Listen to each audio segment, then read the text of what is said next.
जय श्री राम, जय राधे श्याम। भगवान ध्यान लगा के सुनो भाई बहनों। मुक्तिदाता मुक्तिदाता ग्रंथ है, ध्यान लगा के सुनो। इस शरीर से सुनना हमने, आगे कर तो भगवान को मालूम है।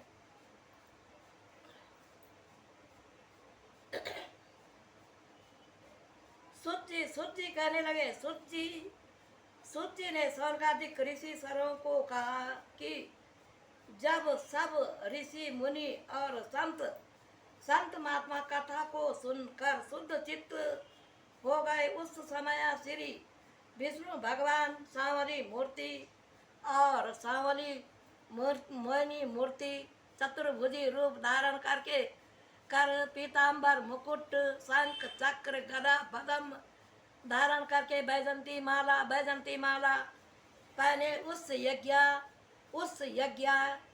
उस ज्ञान यज्ञ में आकर सबको दर्शन दिया, जिसकी मूर्ति पहले ही से सबके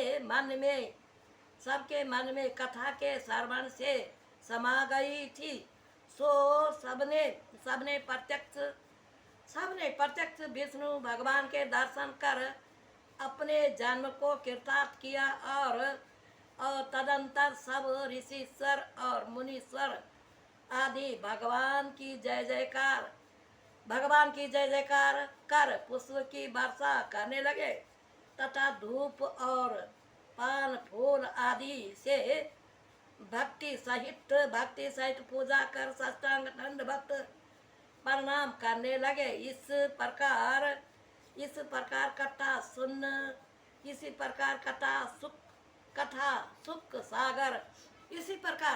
सुख सागर दंडवत प्रणाम करने लगे। इसी प्रकार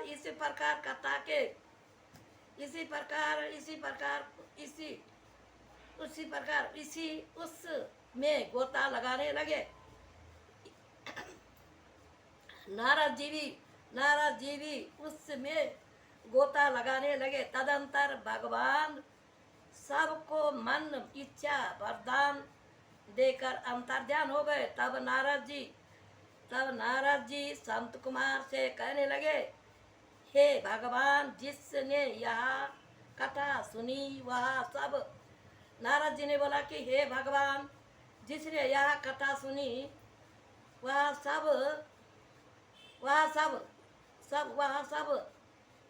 जिसने यह कथा सुनी सब निष्पाप हो गए। वह प्राणी बड़े पापी, दुष्ट, लालची, लोभी, चुगलखोर, कामी उत्पन्न होकर अपने कर्मों से पाप ही जलते रहते हैं। वह भी इस कथा के सुनने से और पढ़ने से पवित्र हो कर मुक्ति को प्राप्त हो गए।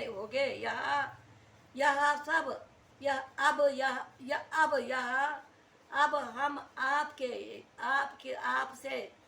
एक प्राचीन इतिहास कहते हैं कि उसको ध्यान लगाकर सुनो। दक्षिण देश में उसको ध्यान लगाकर सुनो। दक्षिण देश में एक तुंगभद्रा नाम करके नदी है। उसके किनारे एक नगर में आत्मादेव नाम वाला ब्राह्मण बड़ा विद्वान और बड़ा भारी धर्मात्मा विद्वान ब्राह्मण रहता था। उसके एक धुंधाली नाम वाली बड़ी कर्मश स्त्री थी जो रात दिन माया मोह में फंसी रहकर अपने स्वामी को नाना प्रकार के कष्ट दिया करती थी। परंतु वह ब्राह्मण बड़ा ज्ञानी था। ईश्वर की इच्छा ऐसा कहकर उसके साथ अपना जीवन निर्वाह किया करता था तथा इस प्रकार व्यतीत होने से बुढ़ापा आ गया। किंतु उस ब्राह्मण की कोई संतान नहीं हुई। सो संतान प्राप्ति के लिए उसने बड़े बड़े ने व्रत तप जप दान किया, परंतु उसकी इच्छा पूर्ण नहीं हुई। देख ब्राह्मण उदास होकर पुत्र प्राप्ति के लिए पुत्र प्राप्ति की इच्छा से घर से निकल कर वन में चला गया। वहाँ दोपहर होने से प्यास से अत्यंत व्याकुल होता हुआ एक तालाब के किनारा आए तो और स्नान कर जल पान किया। तदंतर वृक्ष के नीचे में मलिन मन संतान प्राप्ति की इच्छा से सोचने लगा। उसी समय भगवान की कृपा से एक सन्यासी उस जगह पर पहुंचा।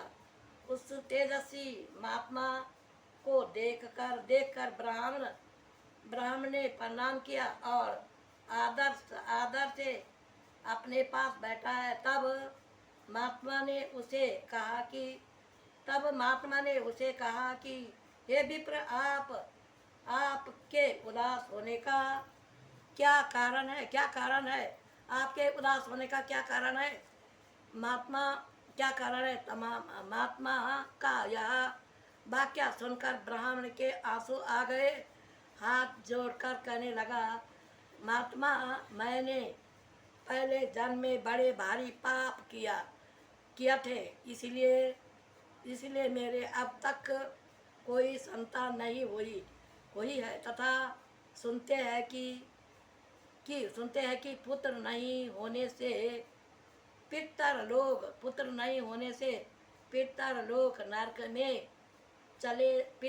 नरक में चले जाते हैं। इसलिए प्राण देने की इच्छा से मैं इस वन में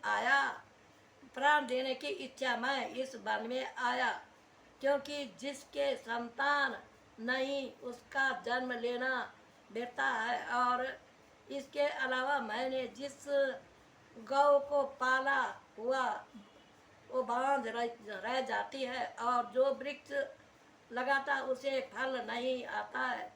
मेरे मोह लाए हुए फल भी शीघ्र सूख जाते।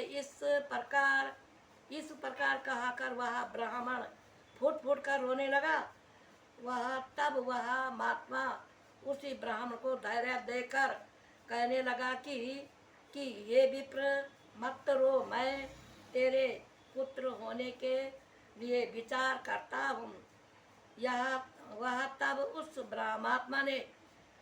उस महात्मा ने उस ब्राह्मण की हस्तरेखा कर्म रेखा देखी और देखकर कहने लगा, हे विप्र, तेरे साथ जन्म मेरी संतान का योग्य नहीं है। इसलिए व्यर्था क्यों रोकर प्राण देते? प्राण देने के लिए क्यों तैयार हो रहा है?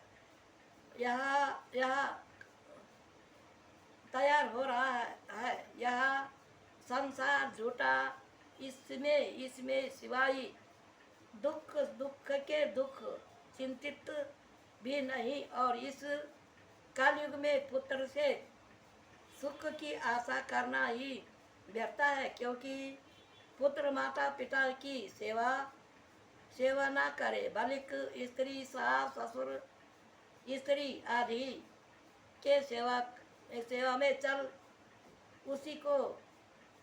उसको कष्ट देते हैं। इसलिए स्त्री पुत्र और भाई बंद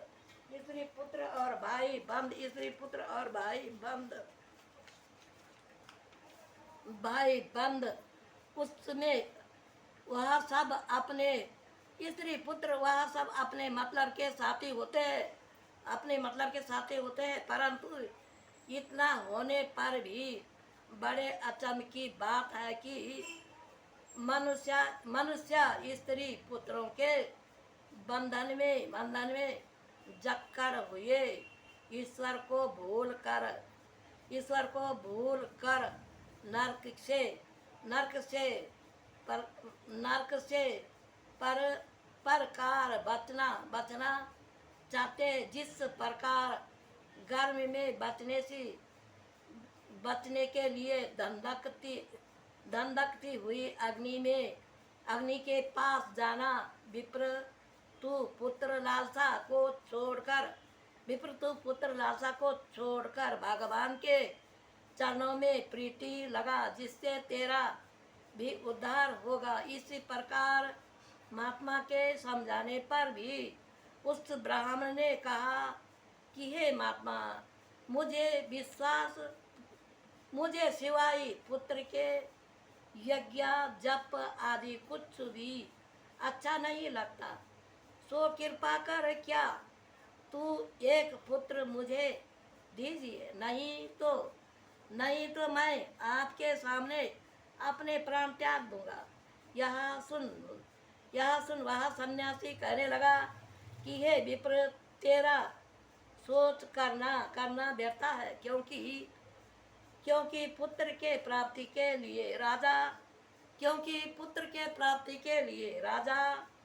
राजा चित्रकेतु ने 10,000 राजा चित्रकेतु, इसमें लिखा है, मैं झूठ नहीं बोल रहा, राजा चित्रकेतु ने 10,000 विवाह किया, परंतु फिर भी इच्छा पूर्ण नहीं हुई और इसी प्रकार हजारों राजा पुत्र की चाहना में मर गए।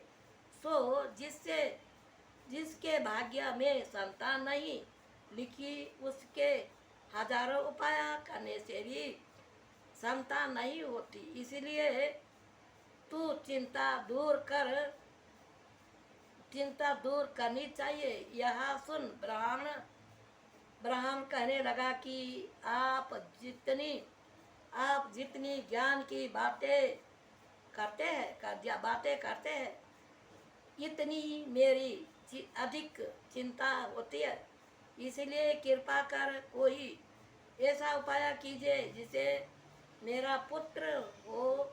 इसी प्रकार उसको हट करते देख सन्यासी ने उसे एक फल देकर कहा कि जाओ, घर जाकर ये फल अपनी स्त्री को दे देना। ईश्वर की कृपा से आपके पुत्र उत्पन्न होगा। तदंतर देखकर महात्मा तो एक और चला गया। आत्मदेव वह फल अपनी स्त्री को लाकर दिया और कहने लगा कि इसके खाने से तेरे पुत्र होगा। यह कहा ब्राह्मण तो कहीं चला गया और उसी अवसर में उसकी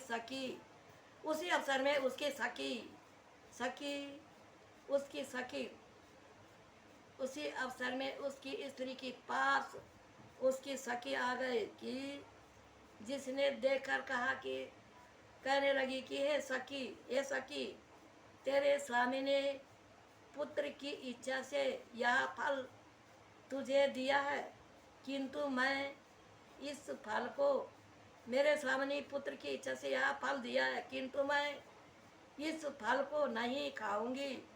इसके खाने से मेरे गर्भ रह जाएगा और सुनती हूँ गर्भ रहने पर स्त्री का जी बड़ा मिचलाता तथा उल्टी आती और भूख बंद हो जाती है।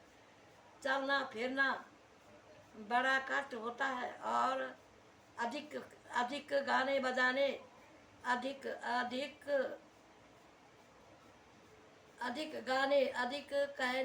कहने से गाने बजाने और आमोद प्रमोद तथा सखी सहेली से मिलकर सुनाया और उसने सुनाया वह जो वह सारा सब सुख दुख वह कह जाती है। और यदि यदि गर्भ में बालक बड़ा हो जाया तो जी में लालने पालने का तथा मान के ईश्वर कृपा से यदि अच्छी प्रकार लड़का हो गया भी जय तो हो गया भी तो भी उसके लालने पालने बड़ा कष्ट उठाना पड़ता है कि बहुधा इन सब दुखों की। और जब मैं ध्यान देती हूँ तो इससे अच्छा बांझ को ही समझती हो।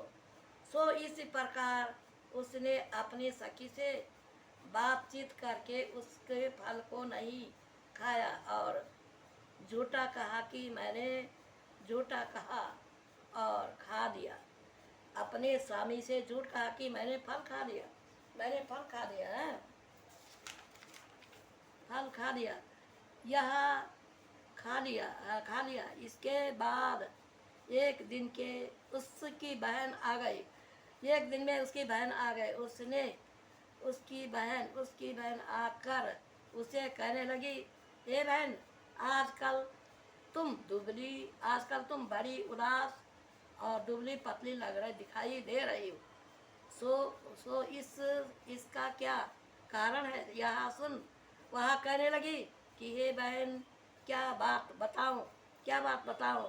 मेरे स्वामी ने मुझे पुत्र होने की इच्छा से एक फल लाकर दिया तथा सो उसको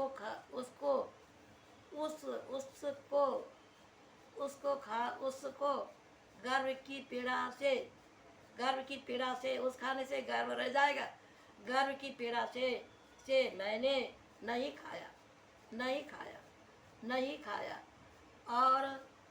और वो रख दिया तथा उसकी बहन झूठ कहने का बहाना करना और कर लिया है। सो इन बातों को सोच कर मैं दिन रात चिंता में रहती हूँ। यह सुन उसकी बहन कहने लगी कि ये बहन, यदि यही बात है तो तुझे बिल्कुल भी नहीं घबराना चाहिए, क्योंकि मेरे एक मास के गर्भ है।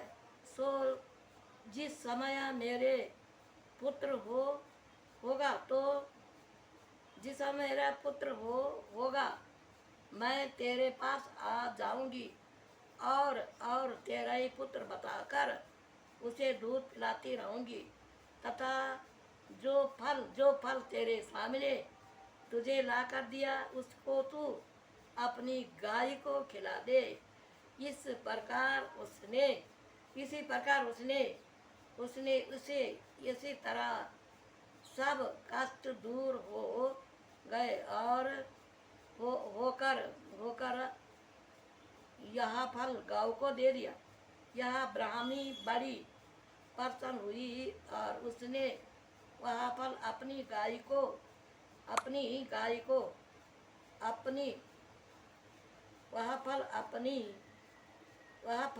अपनी गाँव को खिला दिया।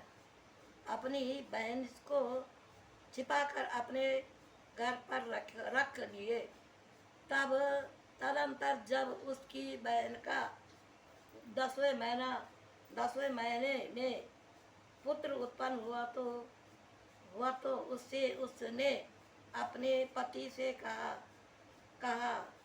कहलाया भेजा कि उसके पुत्र उत्पन्न हो गए। यह सुन ब्राह्मण बड़ा आनंद मनाने लगा और ब्राह्मण तथा याचकों को बहुत सा द्रव्य दे दिया तथा ब्राह्मणी ने उसे कहा कि मेरे स्तनों से दूध नहीं उतरता है, यदि आपकी आज्ञा हो तो बच्चे को दूध पिलाने के लिए मैं अपनी बहन को बुलाऊं, क्योंकि उसके 6 महीने का बालक होकर उतर गया है। यह सुन ब्राह्मण ने बहुत अच्छा कहा कर उसे कहा कि बालक की पालन करने के लिए यह सबसे अच्छा उपाय है।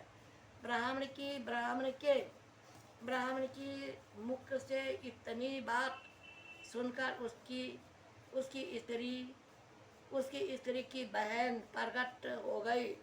उसके घर में रहकर उसे बच्चे को दूध पिलाने लगी और ब्राह्मण ने उस लड़के का नाम धुंधकारी रखा। जब धुंधकारी 2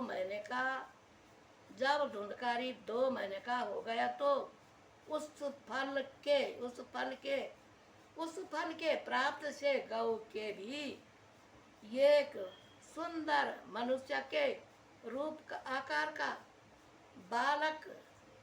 बच्चा पैदा हो गया, परंतु उसके कान गौ के समान थे। यह देख ब्राह्मण बड़ा प्रसन्न हुआ और अपने आप को बड़ा भाग्यशाली समझने लगा और इसके बाद उसने उसका नाम गोकर्ण रखा। दोनों पुत्र को पालन किया। दोनों पुत्र को सामान समझकर बड़े हुए तो गोकर्ण तो पढ़ लिख कर बड़ा विद्वान हो गया। धर्मात्मा धुंधकारी महामूर्ख पापी चोर जुहारी होकर नित्य प्रति कुकर्म करने लगा और वैश्यागामी होकर घर का तमाम धन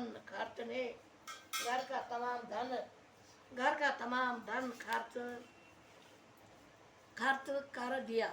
जब घर में द्रव्य नहीं दिखाई दिया तो माता पिता को कूट पीट कर उसके वस्त्र आभूषण और बर्तन आदि सब सामान ले और उनको बेचकर वैश्यों को दे डाला।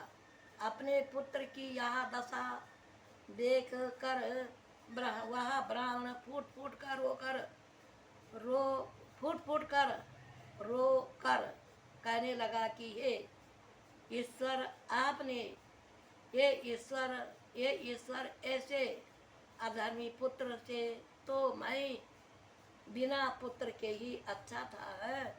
वो बोल रहे हैं ईश्वर, ये आत्मदेव ब्राह्मण ने लिखा है, ईश्वर ऐसा पुत्र दे दानवीर, ईश्वर ऐसा पुत्र दे दानवीर सपूत। व्यर्था जगत में जीवन जिसके पूत कपूत। आत्मदेव बोल रहे ईश्वर ऐसा पुत्र दे दानवीर सपूत। व्यर्था जगत में जीवन जिसका पूत कपूत। जय श्री राम, जय राधे श्याम।